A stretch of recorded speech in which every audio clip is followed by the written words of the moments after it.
चलिए खबरों की शुरुआत करेंगे। 12 सितंबर को ग्रेटर नोएडा आएंगे पीएम मोदी। बड़ी खबर आपको बता दें कि इंडिया एक्सपो मार्ट में हिस्सा लेंगे PM Modi. World dairy summit में भी हिस्सा लेंगे प्रधानमंत्री नरेंद्र मोदी। समिट में 40 देशों के प्रतिनिधि भी शामिल होंगे। तैयारियों का जायजा लेने पहुंचे कई अधिकारी। नोएडा कमिश्नर आलोक सिंह ने जायजा लिया है। प्राधिकरण के सीईओ सुरेंद्र सिंह भी मौजूद रहे। जिलाधिकारी सुभाष एलवाई भी मौजूद रहे। बड़ी खबर आपको बता दें कि 12 सितंबर को प्रधानमंत्री Narendra Modi world dairy summit में शामिल होंगे और इंडिया एक्सपो मार्ट में हिस्सा लेंगे। बता दें कि भारत में सबसे पहले 1975 में ये कार्यक्रम हुआ था। उसके बाद अब उत्तर प्रदेश के ग्रेटर नोएडा में ये कार्यक्रम हो रहा है, जिसमें देश के प्रधानमंत्री से लेकर तमाम बड़े नेता मौजूद रहेंगे। और इसी के चलते तैयारियों का जायजा लेने के लिए नोएडा कमिश्नर आलोक सिंह, प्राधिकरण के सीईओ सुरेंद्र सिंह और जिलाधिकारी सुभाष एलवाई पहुंचे। तो प्रधानमंत्री के दौरे से पहले तैयारियों का जायजा लेने के लिए तमाम अधिकारी पहुंचे हैं। तस्वीर आप देख रहे हैं। जिलाधिकारी भी जायजा लेते हुए नजर आए। कमिश्नर आलोक सिंह भी मौके पर मौजूद दिखे। 12 सितंबर को दरअसल प्रधानमंत्री का ग्रेटर नोएडा का दौरा रहेगा, ये जानकारी मिल रही है।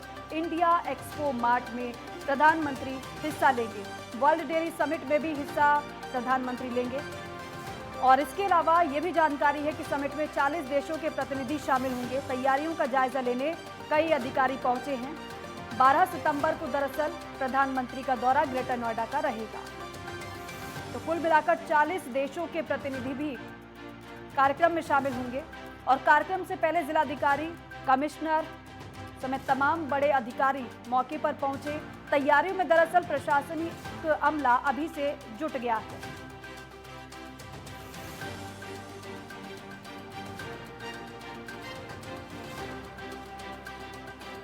तो प्रधानमंत्री के दौरे से पहले तमाम विशेष इंतजाम किए जा रहे हैं, फिर चाहे वो प्रशासनिक हो, सुरक्षा के लिहाज से भी हो और व्यवस्था के लिहाज से। सुरक्षा चाक चौबंद कैसे रहेगी?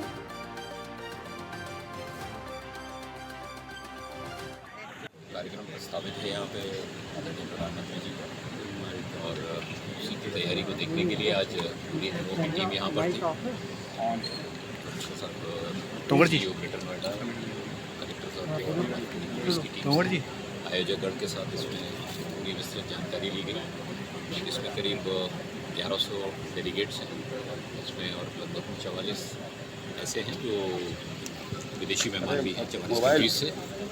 उन सभी का यहाँ पर एक सुचारू रूप से, सुरक्षित रूप से आवागमन। देखिए, सबसे पहले तो बड़े सौभाग्य की बात है कि वर्ल्ड डेयरी समिट 2022 हिंदुस्तान में हो रहा है, और वो भी उत्तर प्रदेश में हो रहा है, और आपके शहर ग्रेटर नोएडा में हो रहा है, इंडियन एक्सपोजिशन मार्ट में। इससे पहले ये कार्यक्रम वर्ष 1974 में हिंदुस्तान में हुआ जी। तो 1974 के बाद लगभग 50 साल 48 साल हो गए। 48 साल बाद ये कार्यक्रम हो रहा है और माननीय प्रधानमंत्री जी आ रहे हैं। ये सौभाग्य की बात है और इस कार्यक्रम की शोभा बढ़ाएंगे। ये विश्व स्तरीय कार्यक्रम है जिसमें लगभग 48 देशों से अभी तक पार्टिसिपेशन सुनिश्चित हो गया। 280 के करीब डेलीगेट ऐसे हैं जो यहाँ पर आ रहे हैं अलग अलग देशों से, और इसमें बहुत सारे एक्सपर्ट होंगे। और लखनऊ स्थित लोक भवन में योगी आदित्यनाथ की अध्यक्षता में कैबिनेट मीटिंग हुई है और इस बैठक में 15 महत्वपूर्ण प्रस्तावों पर मोहर लग गई है। नगर विकास के 12 प्रस्ताव पास हुए हैं। 4 नए नगर पंचायत को मंजूरी मिली है। अब यूपी सरकार का मानसून सत्र दरअसल 19 सितंबर से शुरू होगा। फर्रुखाबाद के काम्पिल तक सीमा विस्तार, संकिसा को नगर पंचायत बनाया जाएगा और इसके अलावा अयोध्या मां कामाख्या नगर पंचायत बनेगी। रिपोर्ट आप देखिए। योगी सरकार लगातार एक के बाद एक योजनाएं ला रही है। जनता के हित के लिए योगी सरकार शुरू से ही तत्पर है। वहीं आज योगी कैबिनेट की बैठक हुई। बैठक में रखे गए करीब 15 प्रस्ताव पास हो गए हैं और साथ ही साथ तय हुआ है कि 19 सितंबर से मानसून सत्र शुरू होगा। इसमें अनुपूरक बजट रखा जाएगा। लोक भवन में हुई कैबिनेट बैठक में नगर विकास के प्रस्तावों पर मोहर लगी है। अयोध्या के गठन पर प्रस्ताव पास हुआ है। नगर पंचायत मां कामाख्या के विस्तार का प्रस्ताव पास हुआ है। कृषि विभाग के कई प्रस्ताव भी पास हुए हैं। अलीगढ़ नगर निगम की सीमा का विस्तार के प्रस्ताव पर भी मोहर लगी है। बैठक के बाद हुई प्रेस वार्ता में कृषि मंत्री सूर्य प्रताप शाही ने ये जानकारी दी। मुख्यमंत्री योगी आदित्यनाथ के निर्देश के बाद अब रामनगरी अयोध्या के मठ और मंदिरों को कर मुक्त किए जाने की प्रक्रिया शुरू कर दी गई है। नगर निगम के अधिकारियों के द्वारा मंदिरों की लिस्ट तैयार की जा रही है। जानकारी के मुताबिक अयोध्या नगर निगम के द्वारा कर वसूली किए जाने को लेकर योजना तैयार की जा रही है। तो उत्तर प्रदेश सरकार के निर्देश पर भगवान के मंदिरों को कैटेगरी के मुताबिक टैक्स मुक्त किए जाने की योजना बनाई गई है। मंदिरों के टैक्स को समाप्त किए जाने के साथ ही मंदिरों पर टोकन मनी के रूप में सहयोग राशि दे जाने के लिए 3 कैटेगरी तैयार की गई है, जिसमें 1000, 2000 और 5000 टोकन मनी देय होगा। मंदिरों को कैटेगरी के अनुसार सूचीबद्ध किया जा रहा है। नगर निगम के कर्मचारी मंदिरों का सर्वे कर रहे हैं। माना जा रहा है कि मंदिर व्यवस्था के मुताबिक ही उनकी कैटेगरी तैयार की जाएगी, लेकिन अगर मंदिरों के भवनों को व्यावसायिक इस्तेमाल किया जा रहा है तो वो भवन टैक्स फ्री योजना से बाहर होगा। इस दौरान पार्षदों ने अयोध्या धाम को टैक्स मुक्त करने की मांग उठाई है। बता दें कि बीते दिनों मुख्यमंत्री योगी आदित्यनाथ से अयोध्या के संत समाज के लोगों ने मंदिरों पर लगाए जा रहे नगर निगम के द्वारा भारी टैक्स को लेकर शिकायत दर्ज कराई थी। कोरोना काल में मंदिरों की आमदनी पूर्ण रूप से ठप हो गई थी, जिसके बाद मुख्यमंत्री के निर्देश पर अयोध्या नगर निगम ने धार्मिक क्षेत्र में पड़ने वाले सभी मठ मंदिरों को कर मुक्त करने की एक योजना तैयार की थी। बता दें कि सोमवार को लखनऊ में संगठन और सरकार की 2 अहम बैठकें हुई। पहली बैठक नगरीय चुनाव की तैयारियों को लेकर थी, तो दूसरी कोर कमेटी की बैठक में मिशन 2024 और विधान परिषद में मनोनीत 6 एमएलसी सीटों पर चर्चा हुई। बीजेपी कार्यालय में पार्टी अध्यक्ष भूपेंद्र चौधरी, संगठन महामंत्री धर्मपाल और यूपी प्रभारी राधा मोहन सिंह ने वर्चुअली जिला अध्यक्षों और जिला प्रभारियों को संबोधित किया। देर शाम सीएम आवास पर हुई कोर कमेटी की बैठक में सीएम योगी, दोनों डिप्टी सीएम के साथ प्रदेश अध्यक्ष, पूर्व प्रदेश अध्यक्ष स्वतंत्र देव सिंह के साथ ही संगठन महामंत्री और यूपी प्रभारी राधा मोहन सिंह मौजूद रहे। नगरीय निकाय चुनाव को 2024 में होने वाले लोकसभा चुनाव का सेमीफाइनल मानते हुए बीजेपी पूरे दमखम के साथ चुनावी मैदान में उतरने की तैयारी कर रही है। प्रदेश में नवंबर में कुल 753 नगरीय निकाय के चुनाव होने हैं। पार्टी इसमें बड़ी जीत दर्ज कर 2024 के लिए माहौल बनाएगी। जिला अध्यक्ष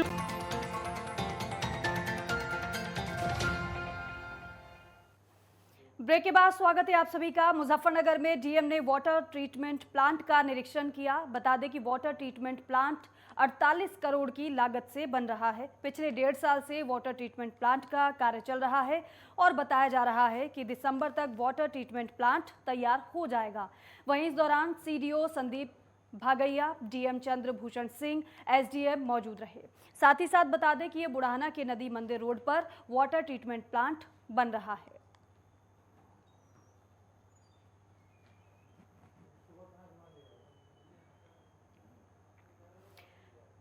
और सहारनपुर फायर सर्विस टीम ने कई होटल्स की चेकिंग की है और इसके साथ ही इमरजेंसी गेटों की चेकिंग भी की गई है। सीएफओ तेजवीर सिंह के नेतृत्व में सहारनपुर के कई होटलों में चेकिंग की गई है और साथ ही साथ वहां की कमियों को दूर करने के निर्देश दिए हैं। अभी पिछले दिनों यूपी में कई होटलों में घटनाएं घटित हो चुकी हैं, जिसको देखते हुए अभियान भी चलाया गया है। उन्होंने कहा कि समय समय पर यह अभियान चलाया जाता है और आज भी उसी के तहत ये अभियान चलाकर होटलों की चेकिंग की गई है।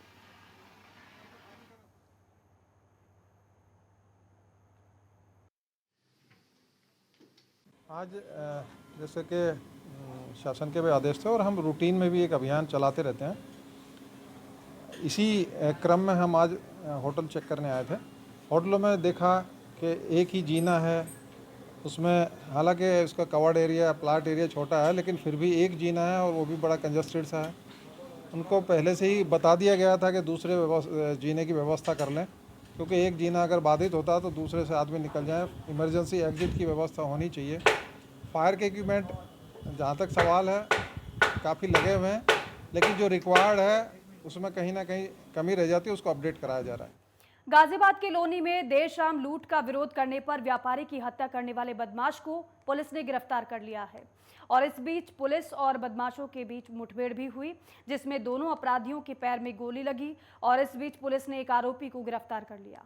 बता दें कि गाजियाबाद के लोनी इलाके में बीती रात बाइक सवार बदमाशों ने दुकान बंद कर घर जा रहे एक सुनार से लूटपाट की और सुनार को गोली मार दी।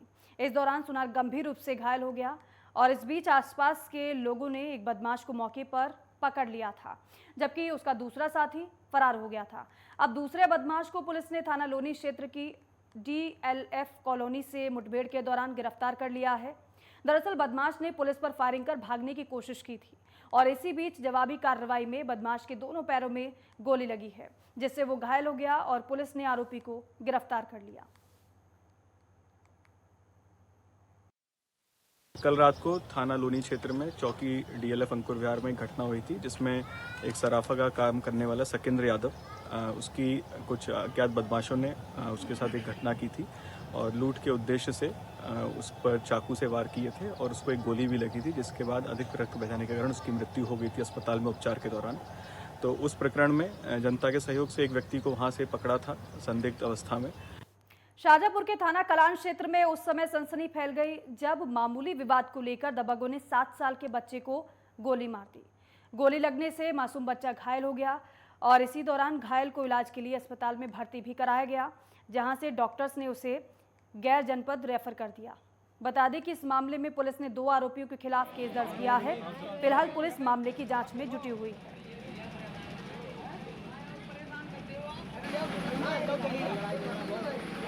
रेली थाना कलान में एक करीब 8-9 साल के बच्चे को हाथ पे गोली लगी है। उसके बाद से वो उसके कोख पे लग गई है। इस सूचना पर तत्काल वहाँ इंस्पेक्टर कलान मौके पे गए और उन्होंने उपचार के लिए उस बच्चे को तुरंत सदर वहाँ ले आए, हॉस्पिटल ले आए, जहाँ से थोड़ी सी चिंताजनक हालत होने के कारण उसको बदायूं रेफ़र कराया, क्योंकि यहाँ से बहुत घूम के रास्ता पड़ता है शहर का।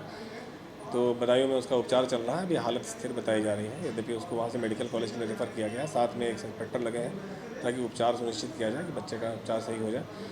जो वादी पक्ष है उसके द्वारा 2 अभियुक्तों के विरुद्ध तहरीर दी गई, जिसके आधार पर अभियोग पंजीकृत कर लिया गया है और सही तथ्यों के आधार पर आगे कार्रवाई होगी। मैनपुरी के ग्राम मानिकपुर की एक नाबालिग छात्रा मंचलों की छेड़खानी से परेशान है। वहीं छात्रा ने मंचलों से परेशान होकर स्कूल जाना भी बंद कर दिया है। मंचलों की छेड़खानी का वीडियो भी सोशल मीडिया पर वायरल हो रहा है। पीड़िता का भाई जब इसकी शिकायत करने दबंगों के घर गया तो दबंगों ने उसके साथ भी मारपीट की और अवैध असलहों से फायर कर दहशत फैलाने की कोशिश की, जिसका वीडियो वहीं मौजूद बच्चे ने बना लिया। पीड़िता के पिता भी अपनी बेटी को स्कूल भेजने से डर रहे हैं, क्योंकि जब वो इन दबंगों की शिकायत करने थाने गए तो पुलिस ने पीड़िता के पिता को ही शांति भंग के आरोप में IPC की धारा 151 के तहत चालान कर दिया।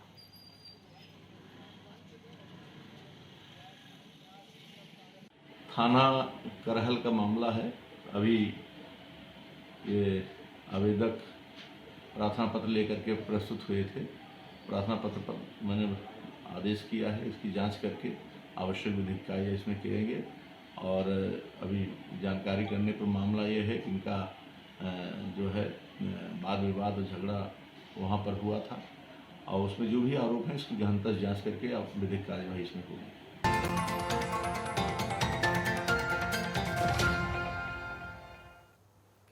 ब्रेक के बाद एक बार फिर से स्वागत है आप सभी का। खबरों में आगे बढ़ेंगे। सहारनपुर के गंगोह रोड पर 26 छड़ियों पर हो रही पुष्प वर्षा के दौरान 2 पक्षों में जमकर मारपीट हुई है, जिसका वीडियो सोशल मीडिया पर वायरल हो रहा है, जिसमें पानी की बोतल को लेकर जमकर मारपीट होती हुई दिखाई दे रही है। वीडियो में दोनों पक्ष एक दूसरे से जमकर हाथापाई करते हुए नजर आ रहे हैं। यही जो वीडियो जो आप देख रहे हैं, यही वीडियो सोशल मीडिया पर वायरल हो रहा है। दरअसल मामूली सी बात थी और मामूली सी बात पर ही ये विवाद बढ़ गया और नौबत हाथापाई तक पहुंच गई।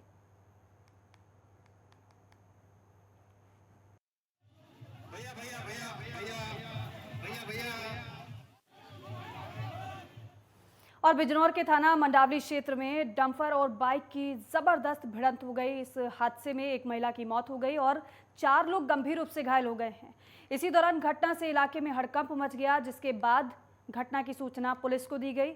सूचना मिलते ही पुलिस ने घटनास्थल पर पहुंचकर शव को कब्जे में लेकर पोस्टमार्टम के लिए भेज दिया और साथ ही साथ घायलों को इलाज के लिए अस्पताल में भर्ती करा दिया।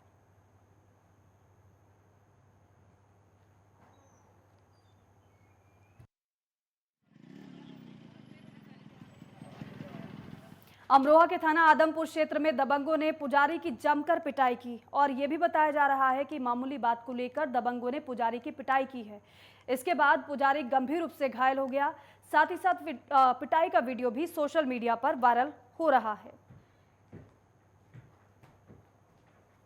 देखिए जी, मैं अपनी ही तहत में अपनी ज़मीन में अपना आश्रम बना के भागवत करा रहा हूँ आश्रम पर, और आश्रम पे भागवत ला के बैठी है रामायण होके, और उस समाप्त करके अपने गांव में कमरा पे पहुंच गई।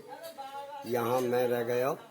वहाँ के रहने के बाद मैं, मेरी घर की औरत, 2 आदमी उन्हीं के परिवार के थे जिन्होंने मारधार जो मानने आए।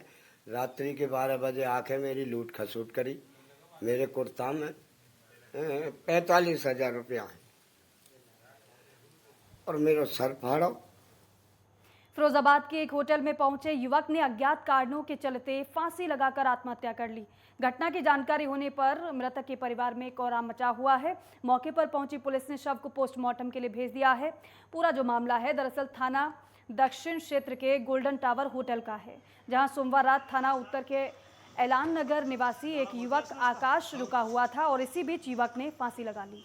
दरअसल होटल के कर्मचारी युवक का कमरा खटखटाया लेकिन कमरा नहीं खुला, जिसके बाद मामले की जानकारी पुलिस को दी गई।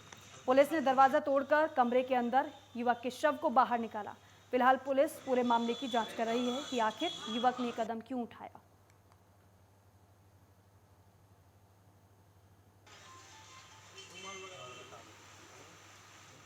ये आज थाना दक्षिण क्षेत्र में एक होटल में एक युवक द्वारा संदिग्ध परिस्थितियों में फांसी लगाई गई है। सबको तत्काल ही कब्जे में लेकर के पोस्टमार्टम हेतु भेज दिया गया है। अग्रिम विधिक कार्रवाई संपादित की जा रही है। फिरोजाबाद में मैनपुरी के CFO ने होटल और हॉस्पिटल का आकस्मिक निरीक्षण किया है, जहां पर आग बुझाने के पर्याप्त इंतजाम नहीं मिले, जिसे लेकर दोनों ही प्रतिष्ठानों के मालिकों को 1 सप्ताह का समय दिया गया है और अगर 1 सप्ताह के अंदर कमियों को दूर नहीं किया गया तो दोनों के खिलाफ कार्रवाई की जाएगी।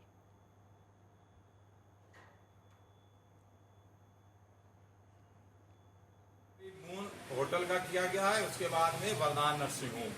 सर, यहाँ पे अभी कुछ खामियां मिली हैं। आपने मौके भी किया था, कोई भी प्रतिष्ठित व्यक्ति यहाँ पर नहीं मिला। अगर ऐसी घटना होती है तो किस तरीके से यहाँ पर मैनेज किया जाएगा? अब ये जो यहाँ पे जो असिस्टेंट है ओनर के, इनका कहना है कि हमारे यहाँ फायर की टीम स्पेसिफिक रहती है, तो एडवांस वो कहीं बाहर चली गई, तो उसके लिए इनको सख्त हिदायत दी जा रही है कि यहाँ पूरा स्टाफ प्रशिक्षित होना चाहिए। स्पेसिफिक अगर स्टाफ आपका है प्रशिक्षित, सो गुड, अच्छी बात है। अन्यथा अननेसेसरी आपको सारा staff A to Z basic fire equipment आपको ऑपरेट करने सभी व्यक्तियों को आने चाहिए, जो भी इस बिल्डिंग में अधिवासी। और गाजियाबाद के राजनगर एक्सटेंशन की चाम्स कैसल सोसाइटी की लिफ्ट में सोमवार को एक महिला के पालतू कुत्ते ने बच्चे को काट लिया। घटना का CCTV फुटेज सामने आया है, जिसमें कुत्ता बच्चे को काटता दिखाई दे रहा है। वहीं बच्चे को संभालने या पूछने के बजाय महिला चुपचाप खड़ी रही और बच्चा दर्द से कराहता रहा। बच्चे के पिता ने महिला के खिलाफ तहरीर दी है, अब जिसके बाद पुलिस मामले की जांच में जुटी हुई है।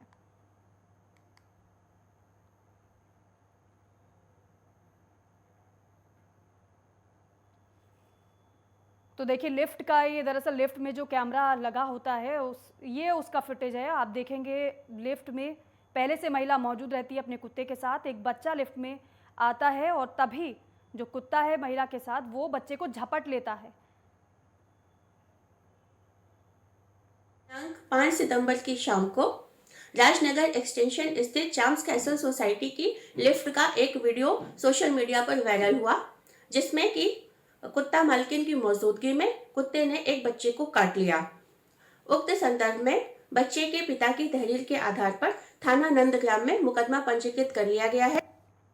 और मुरादाबाद में 5 सितारा होटल हॉलीडे रीजेंसी में अग्निशमन विभाग के अधिकारियों ने पहुंचकर वहां आग बुझाने के संसाधनों, उपकरणों और बिल्डिंग से बाहर निकलने के रास्तों का निरीक्षण किया है। अग्निशमन विभाग के अधिकारी ने होटल स्टाफ को आपातकाल में आग लगने के दौरान बरती जाने वाली सावधानियों और बचाव के तरीके बताए। अग्निशमन विभाग के अधिकारियों ने होटल में फायर विभाग के मानकों को भी जांचा और परखा।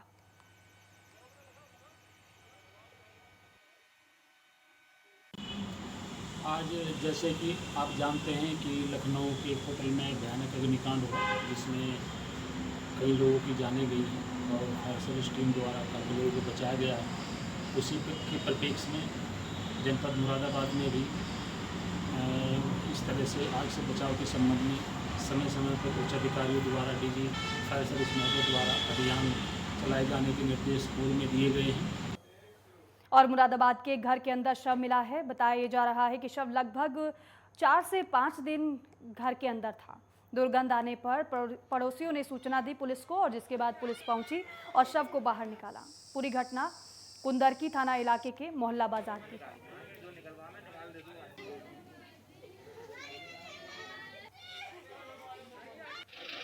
देखिए, एक कुंदरकी कस्बे में एक पुरुष की लाश मिली है, इसमें अंदर से कुंडली बंद थी और